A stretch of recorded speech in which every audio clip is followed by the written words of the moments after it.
Hello everyone, it's day 61 and today I have April 3rd Indian Express newspaper. Although it's 5th of May, but I not get time to record on the 3rd and 4th May, so I'm recording this on today. So there are two important articles over on the 3rd May newspaper on the explained page. One is regarding the global spy game, that is about the five eyes countries, and another is about the mpox, that is monkeypox. So let us read both of these articles quickly. So the global spy game. So in four countries on three continents, India has been accused in four countries on three continents. India has been accused of running a espionage operation. Although India has denied the allegations, it is a general principle that nations spy on one another, put national interest above all else. So let us see. On Tuesday, the Australian Broadcasting Corporation (ABC) reported that Indian spies have been kicked out of Australia after being caught trying to steal secrets about the sensitive defence projects and airport security, as well as classified information on Australia's trade relationships. The Australian and the Sydney Morning Herald said two Indian spies were asked to leave. A day earlier, a report in the Washington Post had named a purported raw official who allegedly ordered the assassination of the Khalistani separatist Gurpatwant Singh Pannu in the United States last summer. The alleged plot was foiled by the US agents. Earlier in April, the UK-based The Guardian alleged that New Delhi had ordered the killing of 20 individuals involved in terrorist activities in India, in Pakistan, and that India is influenced by agencies like the KGB and Mossad.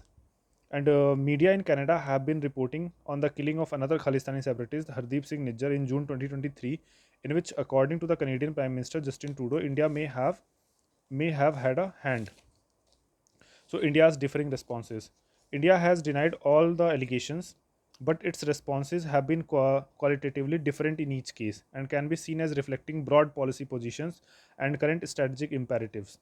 It has rejected Trudeau's allegations as absurd and politically motivated and accused Canada government of sheltering terrorists. After British media reported on alleged killing of 20 people with terror links in Pakistan, Defense Minister Rajnath Singh declared India would enter Pakistan to kill any terrorist who is hiding there. Prime Minister Narendra Modi himself said at an election rally that his strong government enters the home of terrorists to kill them. आतंकवादियों को घर में घुस के मारा जाता है. And New Delhi has described the reports in Australian media as speculative. The government of Australia has not confirmed the claims published in the media. On the report in the Washington Post, Ministry of External Affairs official spokesperson Randhir Jaiswal said it makes unwarranted and unsubstantiated imputations on a serious matter and pointed on to an ongoing probe into the security concerns shared by the US government on the network of organized criminal terrorists and others. So pushback by the Five Eyes. All the four countries on the three separate continents where the allegations have been reported are part of the Five Eyes intelligence sharing network. Along with the New Zealand, together the Five Eyes are formidable intelligence force and valuable partner. India has also strategic ties with the US and Australia, its partners, along with Japan in the Quad grouping. India had invested heavily in the relationship with the US and had benefited from the end of the technology denial regime. The US has reciprocated enthusiastically, the occasional irritant in the relationship notwithstanding. But with the Pannu assassination plot, the American appears to have drawn a line and conveyed to India to not take them for granted. Indeed, strategic circles in the New Delhi have been taken aback by what would appear to be coordinated moves to blow the cover of Indian covert operation abroad, a seemingly concerted pushback by the Five Eyes partners. So, Arthashastra diplomacy.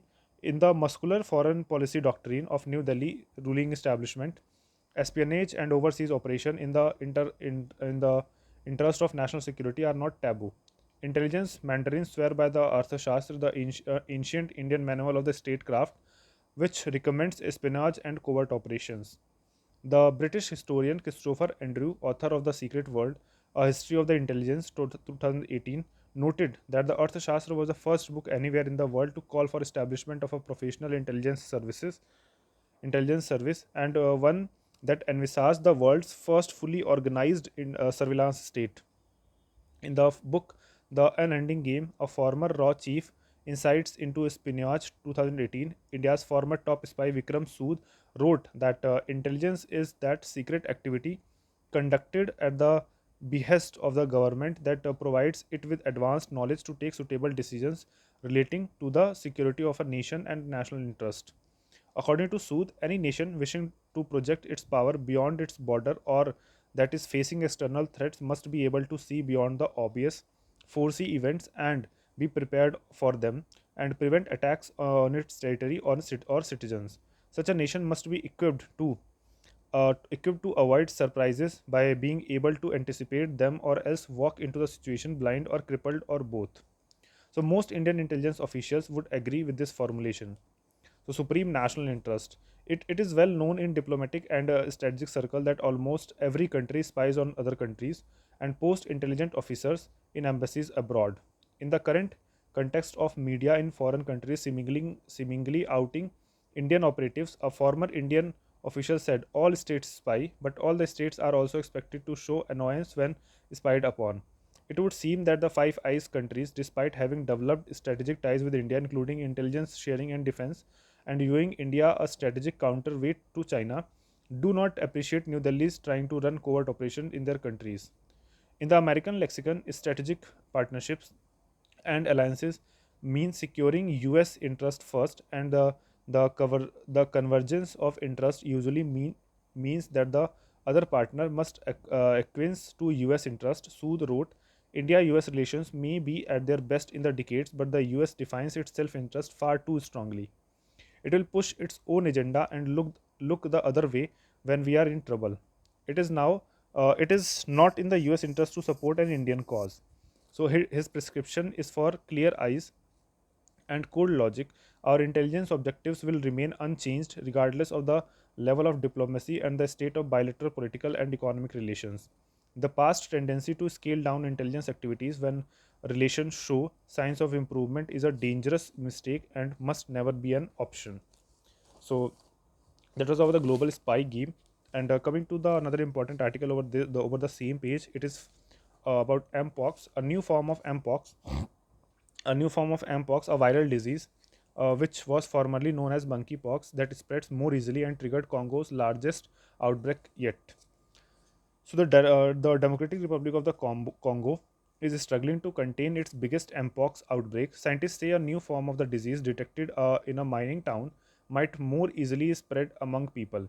Since January, the DRC, also known as the Congo, has reported more than 4,500 suspected mpox cases and nearly 300 deaths, numbers that have roughly tripled from the same period last year, according to the WHO.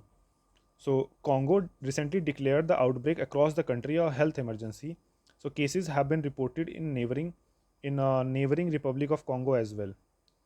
A new phase of mpox.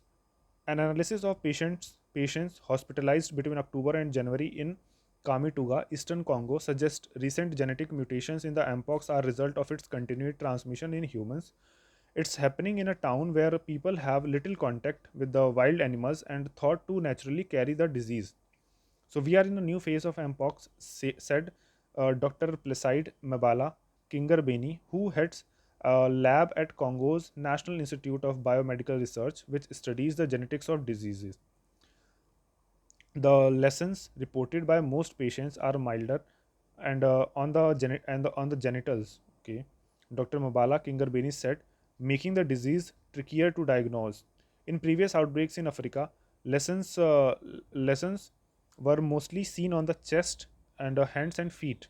He also said that the new form seems to have a lower death rate. Most people were infected via sex, with about third of the mpox cases found in sex workers. So it was not until 2022 global emergency of mpox that scientists established the disease was spread via sex, with most cases in the gay or bisexual man. So in November, WHO confirmed sexual transmission of mpox in the Congo for the first time. So, the looming danger. In a report of the global mpox situation this week, the WHO said the new version of the disease might require a new testing strategy to pick up the mutations. The risk is that unless patients themselves come forward, we will have a silent transmission of the disease and nobody will know, Dr. Mabala Kingarbini said. So there are two kinds or clades of mpox, which is related to smallpox and is endemic to Central and West Africa. Clade 1 is more severe and can kill up to 10% of the people infected. So Clade 2 triggered the 2022 outbreak. More than 99% of the people infected survived. Dr. Mbala Kingarbini and colleagues said they have identified a new form of Clade 1 that may be responsible for more than 240 cases and at least 3 deaths in the Kamituga, a region with a significant transient population traveling elsewhere in Africa and beyond. Dr. Boguma Titanji, an infectious disease expert at Emory University, said the new mutation suggests the virus is adapting to spread efficiently in humans and could cause some pretty consequential outbreaks. So, barely any mpox vaccine and treatment have been available in Congo. The country's Minister of Health has authorized the use of vaccine is high risk province in high risk provinces, and officials are in talk with the donor countries like Japan to help buy the shots, said Chris Kachisa Osako, coordinator of the Congo's monkeypox response committee. So WHO's emergency chief, Dr. Michael Ryan, said last week that despite the ongoing spread of mpox in Africa and elsewhere, there has not been a single donor dollar invested. So that was all about from 3rd May newspaper. So we will soon meet with the 4th April newspaper. So till then,